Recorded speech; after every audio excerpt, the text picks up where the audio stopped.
What is going on, people of YouTube? My name is Kurtyoy. Welcome back to a brand new video. Now today I've got something a bit different. As you might have guessed, you've been a fan of the channel for at least since the start of the season. Series have come and gone. The weekend preview and review have both been axed. I've got the emergency news has been axed as well. But instead of not filling that void, I thought, why not try a new series? And I feel there's a lot of dilemmas in FPL. Who do I go with? Do I drop him? Do I drop them? So this is a series where basically you can ask me questions following on from this week, and I'll answer your dilemmas, in a video. And basically, it's just basically a weekly Q&A, I suppose, glammed up. However, I didn't have any questions this week, so I decided to look over the weekend's results, look at a few dilemmas I think people might be having, and taking a look at them. And first of all, Aguero. Aguero is, is the most expensive player on the game. Period. He is well above everyone else. But he's going through a worrying lull of form at the moment. I mean, the last 3 game weeks, look at him, just picked up 2 points if you look at the fact that he has technically picked up 3, but also -1 for missing the penalty. Now, is there need to worry? I suppose there is slight need to worry, because if you're looking at it, he's only scored 5 goals this season. And, considering we're 9 game weeks in for Aguero, it's not too good, but he did miss 2 of them through a suspension, so I suppose it is okay. But 3 weeks on the trot without a goal, including a penalty miss. He might be off penalties now, we are unsure, but where does that leave Aguero? Where does it leave Aguero owners? I am one of them, so I need to know. And my best bet, if you're looking at transferring him out, is basically keep it. Stay with him. Because if you look at his next 4 fixtures, as I got them on the screen, West Brom away, Middlesbrough at home, Crystal Palace away, and Burnley away. Following on last game week, last out of 5, Chelsea at home. Now, the last one's a bit tough. The 4, though, although 3 of them are away, they're games where you expect City to score, and score quite a few times. Now, the worrying thing for City is that in the last 3 game weeks, they've picked up just 2 goals. And that's in the last 2 games, and a 1-0 draw against Everton, and also a 1-0 draw against Southampton. Now, that being said, they've been relatively poor, and I feel like there's still a lot of work to be done, but these games will give a chance for other players to come out of the woodwork, give a chance for Aguero to prove himself again, and I just get the feeling, don't waste money on getting rid of Aguero, don't waste a transfer, keep put now, because I feel like he's going to have a next few game weeks to remember. Now next up is one that I'm not sure people will be too fussed about, but Manchester United defenders. Now, it's well known that Man United got thumped 4-0 by Chelsea. Jose Mourinho returning to Stamford Bridge. Yeah, not too good. On the plus side for Chelsea fans, he's still doing a good job at Chelsea. But that being said, Man United defenders, is it worth having one? What do they, hold in the future? Well, I would go with the argument of no. I mean, they've had 9 game weeks, picked up just 3 clean sheets, including a clinging on to a 0-0 draw against Liverpool. A whole game. That's game week 3, where they're really quite fortunate, and game week 2 when they play against Southampton. The more you got to look at it, the more you got to say, if Southampton were playing like they were playing now, and they had Claude Puel in for a few games more, I feel like they would have scored at least once in that game. But where do we stand? Well, the main problem is David De Gea, and as much as I, will anger a lot of people, I don't think he's up there. I was one of the people that thought, yeah, he's one of the world-class keepers. Possibly, I think I even made a video putting him higher than Neuer. But at the moment, he's just not in good form. I mean, the defenders as well, you've got to look at. But first of all, De Gea is the root of the problems, because he's made countless amounts of mistakes.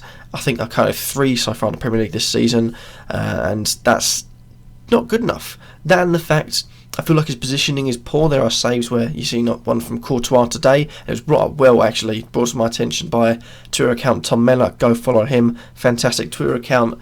But he, mentioned the fact that Courtois versus De Gea, Courtois would get into a good position, save and catch it. David De Gea, on the other hand, would be slightly out of position, but also look spectacular. And that's where he gets the plaudits. He does get a lot of saves. And the reason I brought that up is because he's owned by 40% of people. And, that's a big number. We've also got the fact you've got to look no further than the next 2 game weeks. Burnley at home and Swansea away. So maybe it is a decent few game weeks to hang on to him. But there are better options as well. Courtois and Cech are 2. Chelsea look really, really solid. Hugo Lloris is another one where I think Spurs will look solid and are solid at the moment. So for De Gea, there are problems. I think for the Man United defenders, well,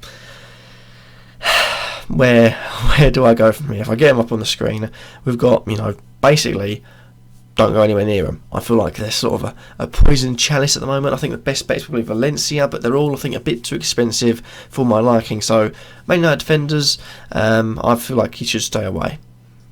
Next up, we've got Chelsea defenders. Now, as of recording this, I could put all but one Chelsea defender into the differentials, not including Kurtyoy, by the way. Azpilicueta is owned by over 10% of people. Kurtyoy are owned by over 8% of people. Then you've got the rest of them. Cahill, Ivanovic, Terry, David Luiz, Zuma, Alonso and Aina, all below the 5% radius. Admittedly, some of them don't play, but I just thought I'd chuck it in there anyway. But Chelsea's defence, it is going to be solid. And I say that, I don't want to put my neck on the line, but with a relative fact behind it, because they were worrying, and people were saying, "What about Chelsea? What about Chelsea?" After loses against Arsenal and losing against Liverpool, thinking, "Where did Chelsea go now?"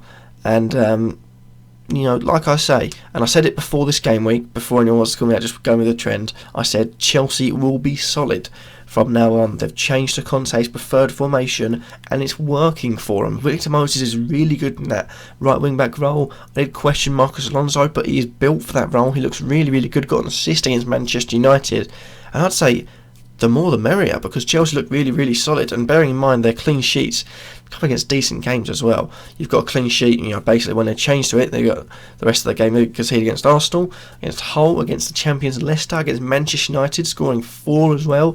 They have now scored 9 goals in the last 3 games without reply. And they're against 2 tough teams as well. While going to Hull away, it's also quite a tough job without Hull nicking a goal or 2. You also got to look at the next fixtures though. Southampton away, Everton at home, Middlesbrough away, Spurs at home, and Man City away. The ending gets pretty tough, but for me, Chelsea are a really good unit at the back. And bearing in mind they are missing Kurt Zuma, who is quite a good defender, missing John Terry, who is a leader in the back line. And I think they're only going to get better at the back. So Chelsea defenders are a must for me. And lastly, tackling a multitude of positions rather than singular players, though I did cover it slightly with Aguero, is Liverpool midfielders. Now, this is not about they're underperforming or they could be overperforming.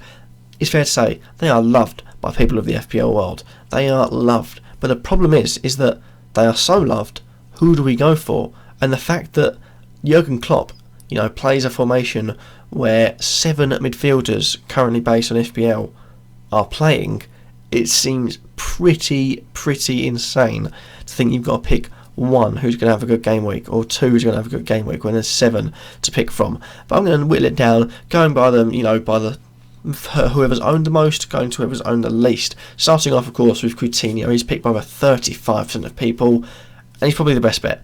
£8.3 million. Yes, a bit on the expensive side, probably over your average sort of price midfielder, but Coutinho is a magician. In games, he can offer a bit of pace. He can offer crossing ability. He's also got the touch and the class and the finishing, skills that's needed to survive in the Premier League. And he's a real good bet. Then we've got Mane, owned by just over 14% of people. He's really good. I'd look at him when he's probably playing against teams that are maybe going to shut up shop or playing a high line.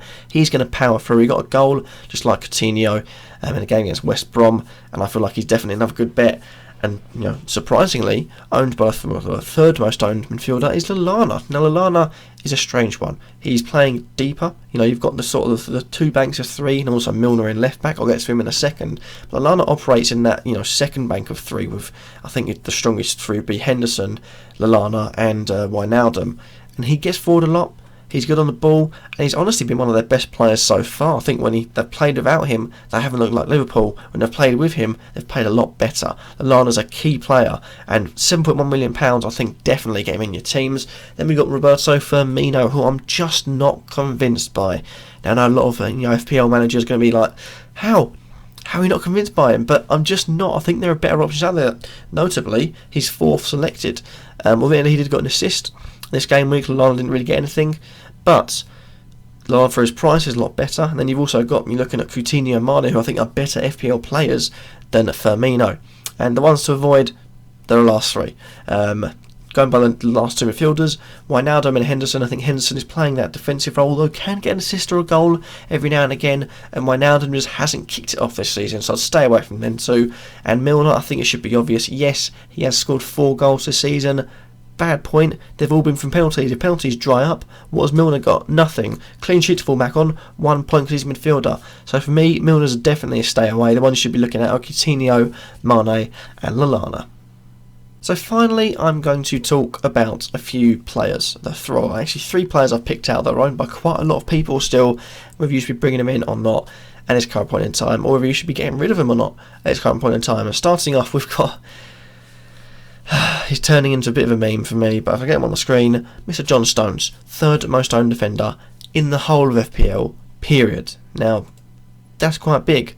Man City so far this season, with John Stones on the pitch, have made 0 clean sheets. When he wasn't playing against Bournemouth, they got a clean sheet.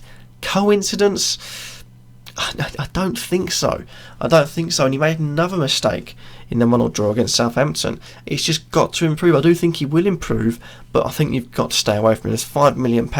For me, right at this point in time, if you've got a free transfer, swap him out for a player like Dejan Lovren. Now, yes, Liverpool have only got 1 clean sheet themselves, but their upcoming fixtures, there must be a few clean sheets on the horizon. John Stones, however, does not look like he's improving, and I don't think it'll be long before he drops down in price by 1.1 or 2 million, and we'll be looking to regret not getting rid of him sooner. Next up, though, we have got Etienne Capoue. Now, the man lit up the first few game weeks. £4.5 million, thinking defensive midfielder. What's he going to do? Suddenly comes out of nowhere, grabs himself loads of good performances in my team for a start, but where do people stand? Because we'll look at the start. I'm going to get this up. Owned by 64,000 people at the start. Now he's owned by over 1.6 million. Admittedly, he's gone down from 5.3 to 5.2. I think he'll start going down a lot more. But where do we stand on him? What should happen? Well, next 5 fixtures: Hull, Liverpool, Leicester, Stoke and West Brom.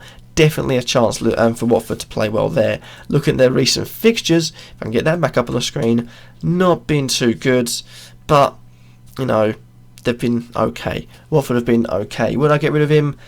He's not that much. He could suddenly spark to life. Price might drop, but in fairness, I think if you got him in late, I'd say get rid of him. If you brought him in early, like me, I think I bought him at 5 or 4.5, then I'd say keep him. There's no point getting rid of him, because he could suddenly spark into action. In the end, you're not going to go lower than 4.5, which you originally paid. So you might lose a bit of profit there, but no point going irrationally into a transfer. And lastly, we've spoken about him, David De Gea. Get him out of your teams. There are so many better options, and to show it, I'm just going to go on goalkeepers and I'm going to select them by price. Check. Kurtyoy, and Lloris, all at 5.5. Better than De Gea, and even people lower could be better than De Gea. And Man United, I understand it's Man United, the philosophy and the name and all, but there are better players on FPL at least than David De Gea. I've said it at the start of the season, and I'll continue saying it now. He may be one of the best keepers in the league, but as far as FPL is concerned, he's not a point scorer. And that is that for this video. I hope you have enjoyed. Remember to like, comment, subscribe. A few things. If you want to leave any questions, or when I should upload this video, right after the game week or right before the game week, then let me know. I might do another one, on Friday or whenever I can get it recorded before the game week. Sorry for lack of energy as well. It is really, really late at night, so I can't be too loud or the whole house will wake up. So apologies for that, but thank you all for watching. I hope you have enjoyed. Remember to leave your dilemmas and questions and anything to do with the upcoming game week or the previous game week that you might want me to answer in the comments down below. I've been Kurtyoy, and I'll see you all in the next video. Peace.